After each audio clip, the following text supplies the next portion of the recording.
Even the dope boys, they are feeling that pressure. Someone told the dope boys, you gotta let the hoes in, and that they did. These 19 faces all played some sort of role in dealing drugs like fentanyl, cocaine, and marijuana into South Florida.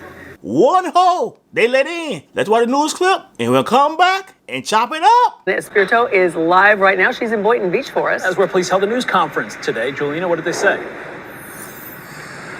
Yeah, the Boynton Beach Police Department made it clear they will find anyone dealing drugs no matter where they go. They busted 19 people from Riviera all the way down to Fort Lauderdale, and they still have several more people to bust. They said it's not a matter of if they will, it's when they will.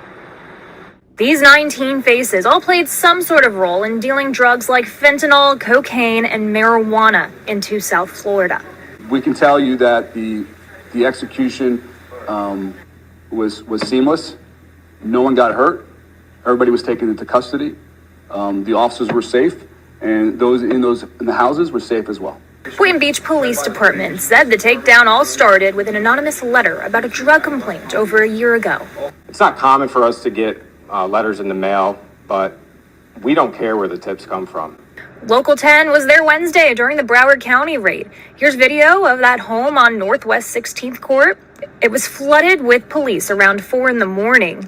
The SWAT team responded with flashbangs. This is the Fort Lauderdale Police SWAT team. We have a search warrant. Come out with your hands up. And blew the garage doors off its hinges. And detectives didn't just seize 5 kilos of drugs. They got 6 handguns, 2 semi-automatic rifles, $450,000, 11 cars, a boat. One car even has the name Bald Head, one of the busted drug dealer's street names. My detectives, they know an extraordinary amount about the criminals of this city. It's pretty impressive. 4 of the ones that we have up there right now were Boynton Beach residents.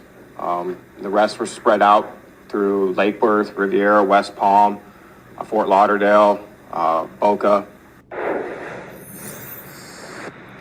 Again, several arrests still to go, but the lesson here is if you see something, say something. Tipping police off can go a long way. Now, detectives also noted it was harder for these drug dealers to smuggle drugs into the country under the nation's tighter border restrictions with President Trump right now.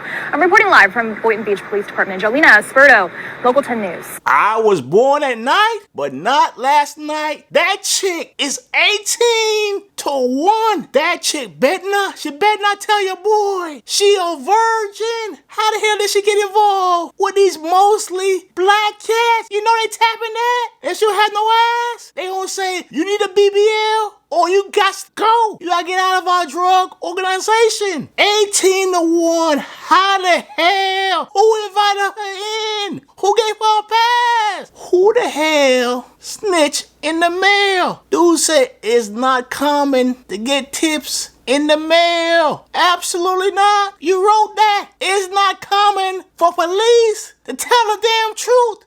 You want a cause? Write you a letter? That's a drug organization over there.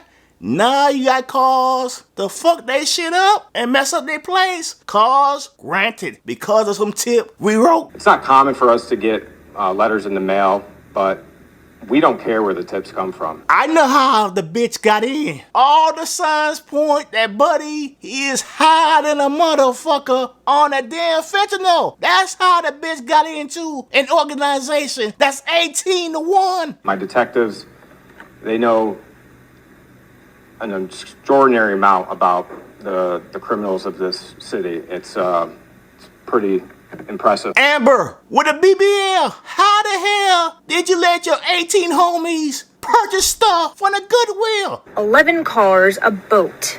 One car even has the name Bald Head, one of the busted drug dealer's street names. That's an awful showing for a drug organization. Used boat, used car, shitty stuff. Oh my God, Amber, you let the team down.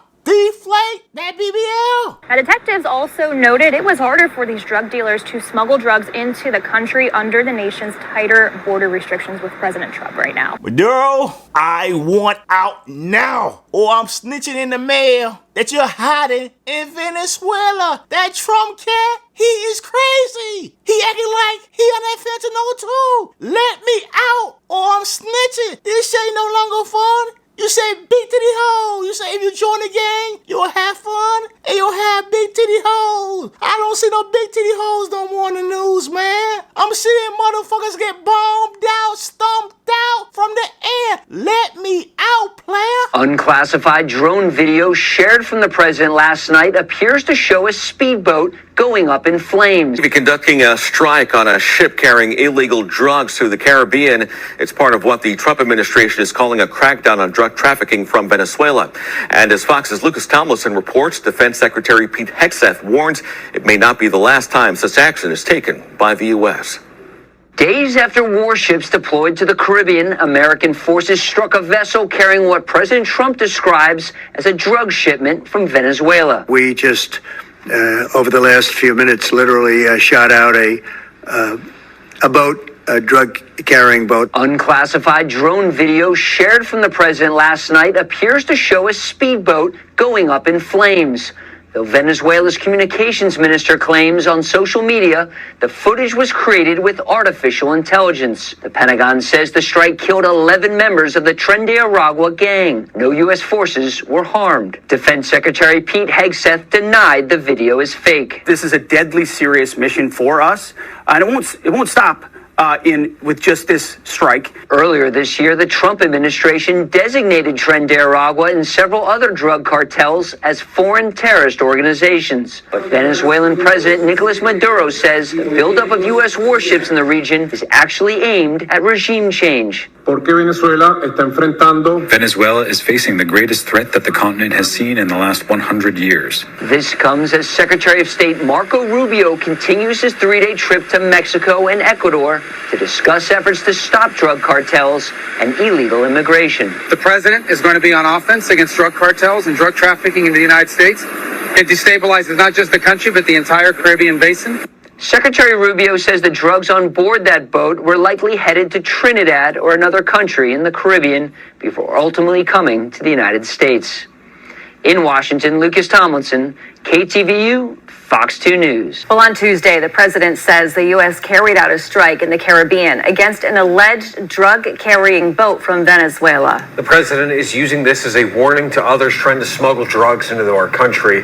Our Washington correspondent Rachel Knapp is live in D.C. tonight. Rachel. Well, good evening, Nick and Renata. So about a week or so ago, the U.S. deployed warships off the coast of Venezuela to show some force. This is a time also as tensions are escalating between the U.S. and Venezuela. Now, the U.S. Virgin Islands governor is in town, and he tells me that drug trafficking has been a huge problem in the Caribbean, and he says that he is very much looking forward to any extra help to fix this issue. In a social media post by President Donald Trump, it shows a boat traveling at sea and then a flash of light bursts over it. The president says military forces struck the boat and claims it was carrying drugs. Drugs pouring into our country, coming in for a long time. And these came out of Venezuela. The president says the strike resulted in 11 terrorists killed in action. No U.S. forces were harmed in the strike. Please let this serve as a notice to anybody even thinking about bringing drugs into the United States of America. Beware. The president claims the boat was part of the Tren de Aragua terrorist organization. The strike comes at a time of heightened tensions with Venezuela. The administration accuses Venezuelan President Nicolas Maduro of leading a drug ring, even putting a $50 million bounty on his head. Other reporting states in recent weeks, the U.S. sent warships off the Venezuelan coast in a show of force and to help deter drug trafficking. Drugs and the guns really create a problem in our communities. We don't manufacture any guns in St. Thomas, St. Croix, St. John, and we don't manufacture any cocaine either. And yet we always seem to be in the midst of it, and it just creates incredible disruption for the public and, of course, safety. U.S. Virgin Islands Governor Albert Bryan Jr. says for years they've asked for additional resources to help with this issue. We haven't seen a real U.S. Caribbean agenda in a long time. And here you have, while it is South America and Venezuela, you have the Trump administration taking notice of the Caribbean. If you could remember a couple of years back, there was a lot of concern about how much Chinese investment there was in Bahamas and Jamaica, and nobody was saying a word. Now we have an active warships and destroyers and deployment of people actually taking the war on drugs seriously and moving into the Caribbean. And Nick Renata, the Trinidad and Tobago's prime minister, is praising that U.S. strike on that boat, saying in part that all traffickers should be killed violently. Now, we reached out to the Pentagon and U.S. Northcom, asking them if they're going to increase the military presence, not only in the Caribbean, but also in U.S. territories, and we did not get a direct answer from them. Nick Renata, back to you. Colombia, gangs, what they do? We ain't fucking with Nicholas no more. He told him to get big titty hoes. Now we are getting bombed on. Unclassified drone video shared from the president last night appears to show a speedboat going up in flames. Hell no. Be sure to like the damn video.